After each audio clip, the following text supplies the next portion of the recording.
আপনি যদি পারেন, আপনার কাছে আমার অনুরোধ থাকবে এই জিনিসটা একটু তুলে ধরবেন, পরে আপনি আমার কাছে এখন প্রশ্ন রাখতে পারেন যে কোন কোন জিনিসগুলো আপনার জানা এখন জানতে চাচ্ছি সেটা হলো ওই যে সিসিটিভির যে বিষয়টি। আসসালামু আলাইকুম দর্শক মণ্ডলী, আবু তুহা ও সাবিকুন নাহারের তালাক সম্পূর্ণ বিষয় নিয়ে এবার মুখ খুললেন তার স্ত্রী সাবিকুন নাহার।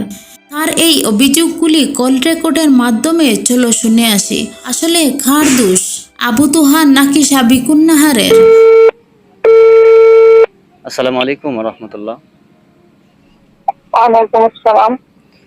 সাবিকুন নাহার সারা ম্যাডাম বলতেছেন? জি। তো কাইন্ডলি একটু বলবেন যে আসলে এই বিষয়টা কতটুকু সত্য, এটা বা কিভাবে কি হয়েছে একটু যদি বলতেন ভালো হতো। আমি যা বলেছি এটা সবই সত্য, জি এবং তার ওয়াইফের ব্যাপারটা নিয়ে আসলে সবাই সাধারণত সেন্সিটিভ ফিল করে, তো মনে করে যে বা আমাকে বুলিং করা হচ্ছে এটা বলেই যে আমি তার দ্বিতীয় পক্ষ ইত্যাদি। আসলে দ্বিতীয় পক্ষের বিষয়টা আমার হলো মাদ্রাসা নিয়ে ব্যস্ততা ছিল। আমি মাদ্রাসা আমি ছাড়া আমার পরিচালনা করার কেউ ছিল না তখন। আমি তখন একটা চিন্তা করলাম, আমার ভেতরে সংসার জীবন এর ব্যাপারে একটা তিক্ততা ছিল। আমার ইচ্ছে ছিল না যে আমি কারোর সাথে লাইফ লিড করবো। আমার সম্পর্কে একটু আবার বলি, একটু মনোযোগের সাথে শুনেন। তো আমার ইচ্ছা ছিল না যে আমি সংসার জীবন করব বা বাচ্চা কাচ্চা নিবো, এরকম কোনো ইচ্ছা ছিল না। আমি এতটাই মানে ফ্রাস্ট্রেটেড ছিলাম এই বিষয়ে। দেন আমি এই সিদ্ধান্ত থেকেই আমি তার অফারটা চুজ করি, এটা ভেবে যে আমি তার সাথে তো আমার লাইফ লিড করতে হবে না, যেহেতু তার ওয়াইফ আছে সে তার জায়গায় থাকবে, আমার একটা ছায়া থাকলো। স্বাভাবিক একটা ডিভোর্স নিয়ে এটা ভালো না, এবং সে যেহেতু প্র্যাকটিস করে অবশ্যই এটা আমার জন্য ভালো হবে। আমি তো আর সংসার জীবনে একসাথে থাকবো না, তো সে তার জায়গায় এরকম আমার একটা চিন্তা কাজ করছে, আমি মাদ্রাসায় থাকবো। তারপর কিন্তু বিয়ের পরপরই সে আজকে ফোর্স করা শুরু করে যে তার আমার সাথে থাকলে আমাকে নিয়ে সে রংপুরে যাওয়ার জন্য ফোর্স করা শুরু করে, সে আমাকে তারা থাকতে পারে না ইত্যাদি ইত্যাদি। আমাকে তার মানে তার প্রথম পক্ষর সাথে মানে সে কোনোদিনও তার সাথে মন থেকে চলতে পারে না ইত্যাদি। এটা হইতেই পারে, স্বাভাবিক, মানুষের জীবনে হয়, ভালো লাগা খারাপ লাগা থাকতে পারে। তখন আমি বললাম যে দেখো, আমি তো আর এইভাবে বলে তোমার সাথে বিয়ে করি নাই। যদি আমি সংসারই করতাম তাহলে আমি একটা সিঙ্গেল বা ডিভোর্সি আমার সাথে কুকু মিলে এমন কাউকে বিয়ে করতাম। কিন্তু আমি তো এটা কিভাবে দেখবো যে আমার সামনে দিয়ে তুমি তোমার স্ত্রী বাচ্চা কাচ্চা এদেরকে, সেটা স্বাভাবিক, তাদের হকের সাথে চলবো, আমি তো এটা পারবো না। তখন সে বললো কি যে না, এটা আমি ব্যালেন্স করবো, আমি করবো, তোমাকে সুযোগ দিব না। তো তার প্রেসারে আমি তখন আমার মাদ্রাসা আমার মেজ বোনকে বুঝাই দিই, ওর যদিও তখন অত বুঝে না, বুঝিয়ে দিয়ে দেন আমি রংপুরে যাই। যাওয়ার পর আমাকে রংপুরে নেওয়ার পরে তার প্রথম পক্ষ খুবই প্রেসার দেওয়া শুরু করে তাকে, আমাকে ছেড়ে দেওয়ার জন্য। যদিও সে শুরুতে ওই যে ফ্যান্টাসি যেটা বললাম না, ফ্যান্টাসি বসে কিন্তু প্রথম পক্ষ এরকম থাকে যে হাজবেন্ডকে বিয়ে করে, ওই যে হাজবেন্ড সে খুব করে ফোর্স করে বিভিন্ন ইস্যুর কারণে, মনে করে যে আচ্ছা ঠিক আছে করলেই বুঝবে। কিন্তু করার পরে যখন দেখে যে আমি খুব হ্যাপিলি লাইফ লিড করতেছি তার সাথে, বা সে আমার সাথে সুখী, তখন সে খুব কান্নাকাটি শুরু করে এবং ফোর্স করা শুরু করে যেন আমাকে ছেড়ে দেয়। সে এই ফোর্সটা করে, সে বারবার মেসেজ করতে থাকে, ফোর্স করতে থাকে, আপনার সব পেরেশানির মধ্যে থাকে। প্রথম একটা বছর তার প্রথম পক্ষকে নিয়ে সে খুব পেরেশানি উঠায়। এই কথাটা আমি মিস করে ফেলছি গতকালকে সাগর ভাইকে দেওয়া যে ইন্টারভিউ ছিল এর মধ্যে। এই পেরেশানির সময়ই সে কি করে জানেন, সে একেবারে আমার দিকে ডাইভার্ট হয়ে যায়। মানে এই পেরেশানির সময় সে সম্পূর্ণ আমাকে বেছে নেয়। সে যখন তাকে এভাবে বলতেছে আমাকে ছেড়ে দেওয়ার জন্য বা একদিক বেছে নেওয়ার জন্য, তখন আদনান সাহেব আমাকে বেছে নেয়। আমাকে বেছে নিয়ে সে রংপুর ছেড়ে একেবারে ঢাকায় চলে আসে। ঢাকায় এসে আমার সাথে সেটেল হয়। আপনি তো ঢাকায় থাকেন না? আমি আগেও ঢাকায় থাকতাম, মাঝখানে কিছুদিন ওই যে রংপুর বললাম না, এই যে থাকলাম 2 বছরের মতো। তখন এই যে তার প্রথম পক্ষে এই পেরেশানির কারণে সে আবার আমাকে নিয়ে ঢাকায় চলে আসে, ঢাকায় সেটেল হয়, সে আমার মুখে হয়ে যায়। তখন সে প্রথম পক্ষ নিজের মতো করে থাকা শুরু করে। আদনান সাহেব ওই যে যেহেতু বেবি আছে খরচ টরচ দেওয়া শুরু করে, এবার তাদের সাথে কোনো তেমন আর বন্ডিংও ছিল না, সম্পর্কও ছিল না। হঠাৎ করে তিনি যখন নাকি যে মেয়েদের সাথে ইনভলভ হওয়া শুরু করলেন, তখন সে এটাকে একটা ট্রাম্প কার্ড হিসেবে ব্যবহার করা শুরু করলেন তার প্রথম পক্ষকে, যে সে তার প্রথম পক্ষের সাথে চলবে। এটা বললেই যেহেতু জানে যে মানে এতদিন আমার সাথে সব চলছে, সব করছে, আমি হয়তো একটু মন খারাপ করতে পারি, এবং সেটাকে সে ইস্যু করে তার সামনের পথটা আরো সুগম হবে, এভাবে সে আর কি আমার সাথে ঝামেলা করা শুরু করে।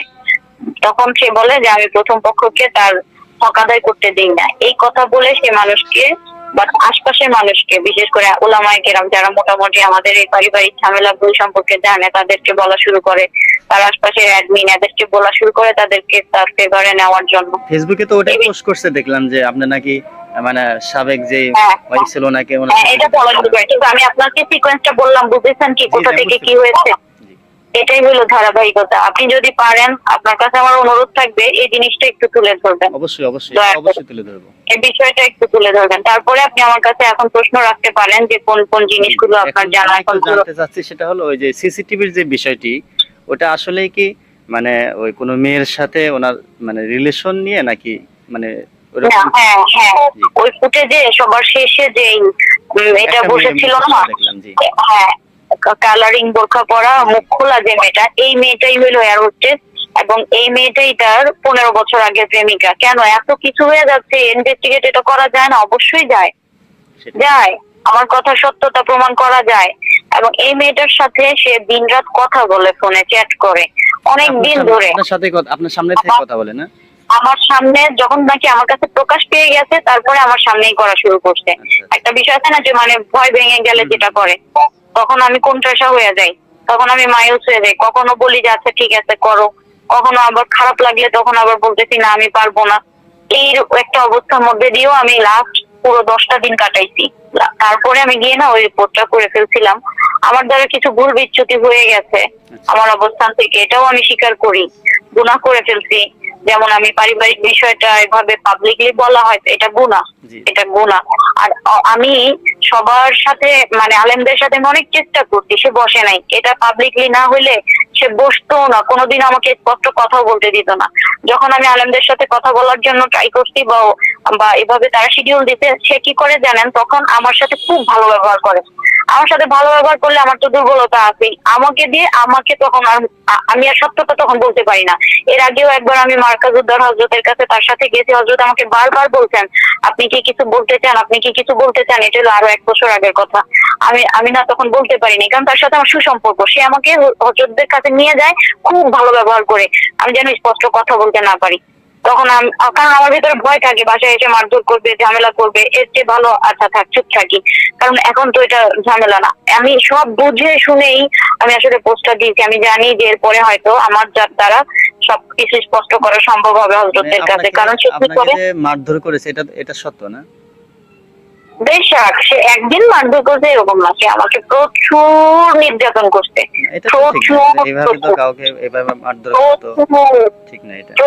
প্রচুর। এটা মানে আসলে কি, সে বদমেজাজি। আর মারধর আমাদের সমাজে নারীরা না যে অনেক খারাপ, এটা সত্য কথা। তো নারীরা অনেক খারাপ না, নারীরা মুখে মুখে তর্ক করে, অনেক কথা বলে, সেজন্য হাজবেন্ডরা হয়তো বা মারধর করে, তাও তার মতো না। আর কিন্তু আল্লাহর কসম করে বলি, আমি আল্লাহর জমিনের উপরে আছি, আমার জান্নাত জাহান্নামের ফয়সালা যে আল্লাহর হাতে। আমি কোনোদিনও আমি তাকে কোনো ভয়াবহ কোনো ইস্যু ছাড়াই সে আমাকে মারতো। সে বলতে চায় কি সে উমরায় যাবে, সবাইকে একসাথে নিয়ে যাবে। আমার এটা ব্যক্তিত্বের সাথে আমার ভালো লাগে না। আমি বলি কি জান তুমি যাও, আমার ভালো লাগে না। তখন সে আমার উপরে মারা শুরু করলো। চিন্তা করছেন, আমার একটা রুচি থাকতেই পারে, সে আমাকে এতটুকুতে মারা শুরু করলো। বললাম না যে আমি বলতেছি আমি রাস্তা চিনি না, সে বলতেছে আমি চিনবো না কেন। তারপরেই আমাকে বলতেছে আমি চিনি না বললাম, আবার মুখে মুখে তর্ক করে এরকম বলে চিনি না বললাম, আমি বললাম এটা মুখে মুখে তর্ক, তখন বলে বেয়াদব। বুঝতে পারছেন, মানে কোনো কথাই বলা যাবে না। এই ধরনের ডমিনেটিং একটা ক্যারেক্টার এবং হচ্ছে প্রচন্ড বদমেজাজি। আল্লাহ হয়তো তাকে এখন যদি আল্লাহ চাই ইসলাম দান করবে, তবে হয়তো এই যে যারা আস্ফালন করতেছে তার ভক্তরা, আস্ফালনের চোখে তার পুরোপুরি ইসলাম হবে না। তাকে যদি তার সত্যটা রিকগনাইজ করতে দিত ভক্তরা, সে এখন ভক্তরা এত লাফালাফি করতেছে, সে নিজেকেই সত্য মনে করতেছে। আর সে তো উন্মাদ হয়ে গেছে, সে এখন নিজেকে বাঁচানোর জন্য কোনো কিছুতেই মানে কোনো আল্লাহর ভয়ের বিষয় বা ওয়াল্লাহি বলতে সে ভয় পাইতেছে না। ইয়ার হোস্টেসের বিষয়টা সত্য। এবং ওই দিন তার সাথে যেটা বলতেছিলাম, সারা রাত কথা বলছে আগের দিন, তারপরে ওই দিন আসছে, এভাবে কথাবার্তা চালাচ্ছে তারা। এইভাবে মানে যে ধরনের ঘনিষ্ঠ কথাবার্তা, যেমন ভালোবাসি, এগুলো আমি কিভাবে নেই? আমি তো তাকে অনেক ভালোবাসি। আসলে আমি তো তাকে তার প্রথম পক্ষের মতো ছেড়ে দেইনি। আমি এটাই বলছি গতকালকে, হয়তো যদি শুনে থাকেন। আমি তো তাকে ছেড়ে দেয়নি। আমি সাগর ভাইকে এটা অফার করেছিলাম যে আমাদের সাথে কাউকে রাখা যায় কিনা, তো তিনি বলতেছেন আসলে কাকে রাখবো, আসলে আমি তো আর চিনি না। সাগর ভাইয়ের সাথে আমার লাস্ট 1 সপ্তাহ ধরে কথা হচ্ছে, আমি বারবার এটা বলছিলাম, এই ম্যানেজ করতে পারছে না বলেই আর মানে সেভাবে পরে বলে যে আপনি আসেন, আপনার সাথে তো আমরা আগেও প্রোগ্রাম করেছি, আমি সেই বিষয়টা রেফারেন্স টেনেই আমি আপনাকে প্রেজেন্ট করব। ইভেন আমি সাগরকে এটাও অফার করেছি যে আমি শুধু অডিওতে কথা বলি, তিনি বললেন না আসলে একটা স্ট্যান্ডার্ড আছে, একটা শো এর আমরা একটা শো করতেছি। এখন বর্তমানে আদনান সাহেবের সাথে কি আপনার কথাবার্তা হয় নাকি উনি আর যোগাযোগ মানে রাখছেন?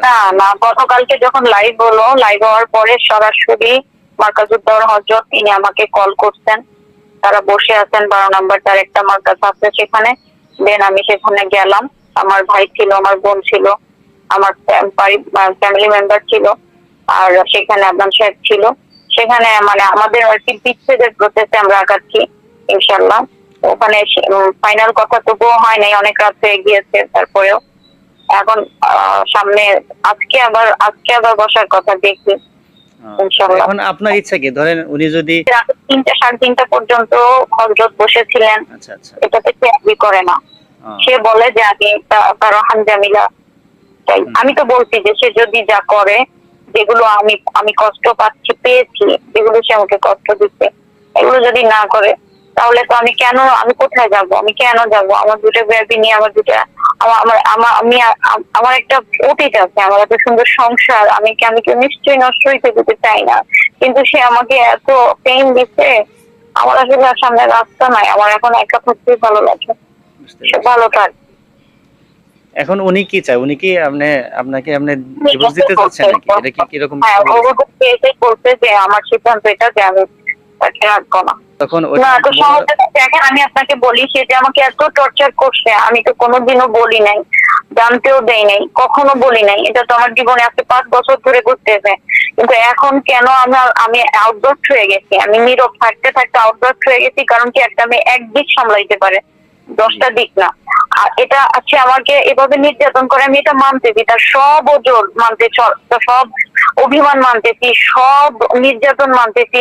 কিন্তু যখন নাকি সে আবার নারী সংক্রান্ত বিষয় দিয়েও আমাকে আরো টর্চার করা শুরু করছে, আমি আর পারতেছি না, আমি আর পারি নাই। আমি নিজেও আর চাই নাই যে এগুলো আমি আর নিবো না। শুনেন আমি বলি, আপনারা পারলে সত্য বলেন। দর্শক মণ্ডলী, এই কথাগুলি শোনার পর দুষ্টিকার আপনারা কমেন্ট বক্সে অবশ্যই জানাবেন।